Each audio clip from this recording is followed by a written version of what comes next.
Boa noite, eu sou o Murilo, eu critico, e hoje a gente vai falar sobre a genealogia da mudança, em específico da genealogia da mudança desse canal aqui.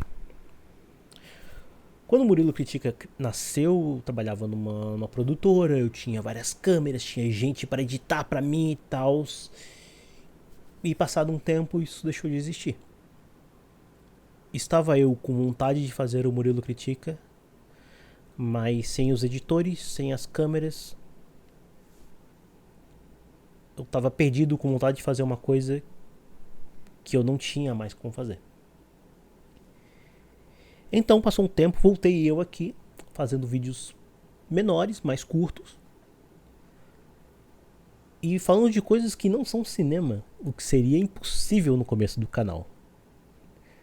E essa mudança veio de 3 pontos. O primeiro é que eu notei que, como eu tenho de me editar, eu sou um péssimo editor de mim mesmo. Eu vejo os vídeos que eu gosto, de pessoas que eu gosto, e aí eu tento fazer uma edição parecida, me aproximar deles, e aí ao me aproximar deles eu me distancio do que eu mais ou menos gosto de fazer, que é para falar para uma câmera. O segundo ponto que eu notei é que não é cinema que esse canal tem de especial. É a minha visão de cinema. O cinema existiu antes de mim, um século antes de mim. E vai continuar existindo depois que eu morrer. O que torna esse canal especial, o pouco que esse canal tem de especial, é o fato de eu pensar coisas, olhar para uma câmera e falar. E é um pouco admirável de mim mesmo ter coragem de olhar para uma câmera e falar. E para falar um pouco do terceiro quesito, eu teria que falar sobre um cara que eu conheci essa semana, que tem uma história sensacional, que se chama Andreas Munzer. Andreas nasceu na Áustria e todo dia ele era um cara meio tímido, meio na dele, meio quietão. E ele tinha que esperar um ônibus todo dia, 2 horas.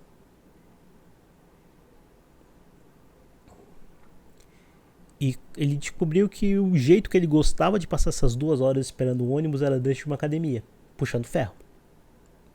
Ele puxou ferro e ele puxou muito ferro. Ele cresceu, se mudou da Áustria para a Alemanha, conheceu um dono de academia. E aí ele foi lá, puxou muito ferro, conheceu várias substâncias, se tornou um bodybuilder daqueles.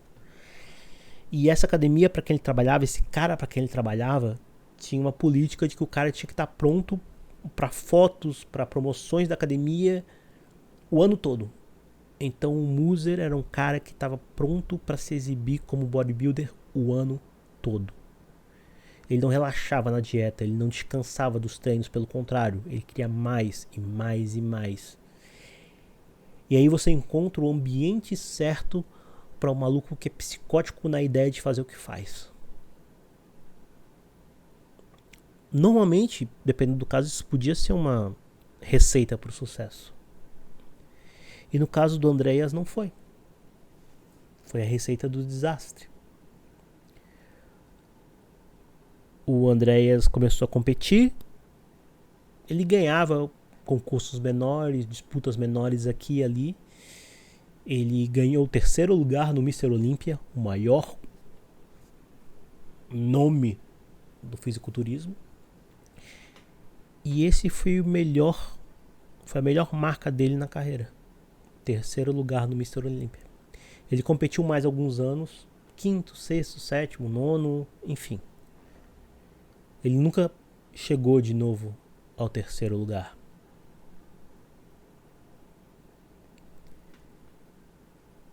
Um dia depois de uma competição, ele pegou um avião, estava indo para casa com a noiva e começou a cuspir sangue. E começou a tossir, sangrar. Meu Deus, chegou e foi direto para o hospital. Quando ele chegou lá, os médicos disseram que ele era um homem morto que andava.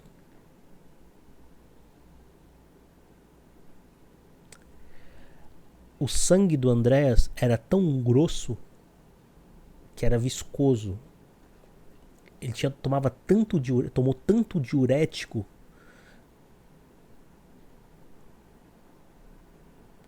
que imagina que tipo, o coração dele tava 2 vezes o tamanho de um coração normal. O fígado dele tava com tumores do tamanho de bolas de tênis. Dizem os médicos que o fígado dele estava se desfazendo. Níveis de potássios acima da curva. E o sangue estava vindo de um problema estomacal. Ele tomava um remédio, um remédio para dor chamado Nubain, que vem do ópio, é um opiáceo, que mascarava a dor de todo sintoma que ele tinha. Ele era um bodybuilder dos mais abismais, ou seja, ele estava com dor o tempo todo e o Nubain mascarava isso. Então imagina a quantidade de dor que um ser humano é capaz de sentir quando o teu fígado para de funcionar, o teu coração está 2 vezes o tamanho que devia, você está com vários problemas estomacais. Quando fizeram a autópsia dele, encontraram mais de 50 comprimidos de um remédio lá dentro. E esse remédio era extremamente tóxico para o fígado. Ou seja, o fígado dele já estava ferrado antes de tudo que ele tomou fazer efeito. Ele tomou tanta coisa que ele estava morto por 2, 3 pessoas e ele não sabia. E ele competiu. E eu fiquei abismado com essa história. Ele competiu.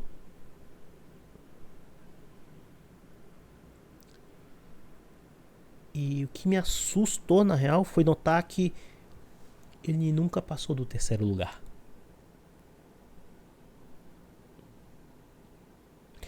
Ele ficou conhecido no mundo bodybuilder por 2 coisas. Por um percentual de gordura ridículo, ele tinha menos de 3% de gordura corporal, tornando a pele dele, tipo assim, o pessoal dizia que a pele dele era como, tipo, folhas de papel por cima das fibras. Ele tinha um dos corpos mais definidos de trincados da sua época. Só que ele nunca foi tão grande quanto os caras que competiam com ele. E ele nunca foi tão simétrico quanto os caras que competiam com ele. Era uma questão, talvez até de genética. Talvez ele nunca fosse seu primeiro lugar, mesmo que ele tivesse sobrevivido mais que os 31 anos. Para conseguir o que ele queria, para conseguir ficar terrivelmente bonito e trincado e rasgado por fora, o Andreas teve que se destruir por dentro.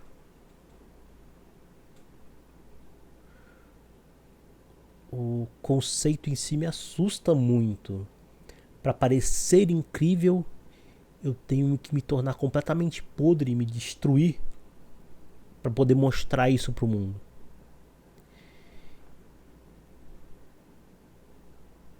De novo, ele ficou conhecido pelo seu corpo trincado, pelo seu baixo percentual de gordura e como um sinal de alerta sobre o que a obsessão por algo pode fazer.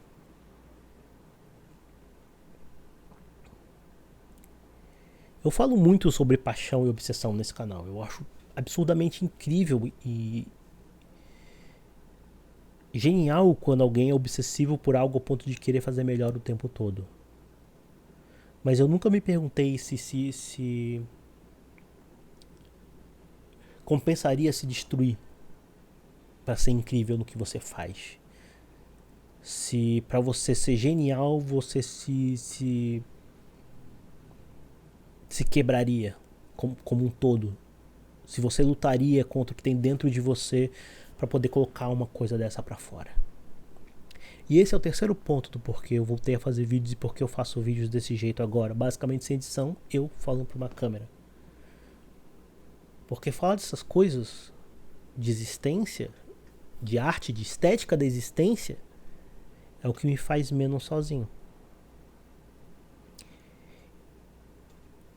E pensando no Munzer, eu fico imaginando, cara, será que eu o quanto eu me sacrificaria para fazer isso aqui. Porque hoje eu creio que existe sim um sacrifício, porque eu tenho que desligar o meu perfeccionismo, minha vontade de fazer melhor, de ser melhor do que eu sou. Não que eu não queira melhorar, mas eu vejo meu vídeo e eu penso, caraca, eu deveria ser melhor do que eu sou. Toda vez que eu vejo um vídeo meu, eu penso que eu deveria ser 15, 10, 20, 30 vezes melhor do que eu tô sendo. De que não é bom o suficiente. E aí vem uma voz lá no fundo dizendo, para.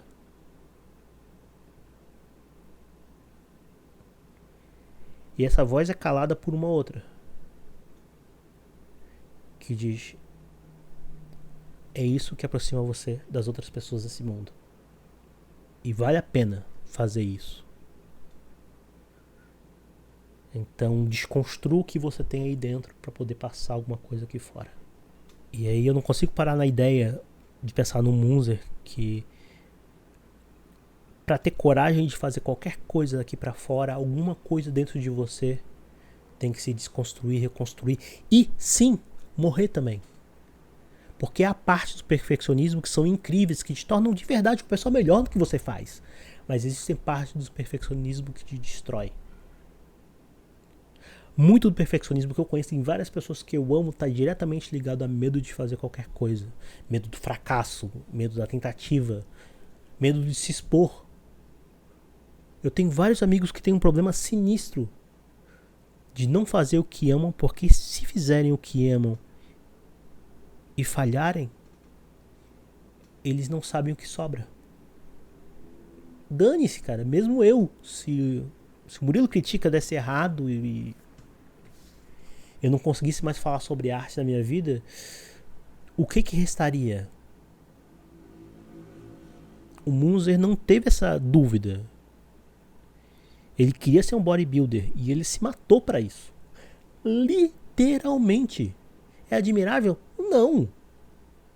Nem um pouco, mas tudo nessa vida é uma questão de estar numa linha tênue, de não pender nem para um lado nem para o outro. Nem da covardia de não fazer e nem da ultra coragem da ideia de que você vai fazer perfeito o tempo todo. Sabe? Essa linha difícil de equilibrar entre não ficar parado e não bater com a cara na porta em qualquer lugar que você vá. Essa vontade de continuar fazendo, de melhorar todo dia e mesmo assim continuar fazendo, mesmo que você veja suas coisas e diga, não tá bom o suficiente ainda.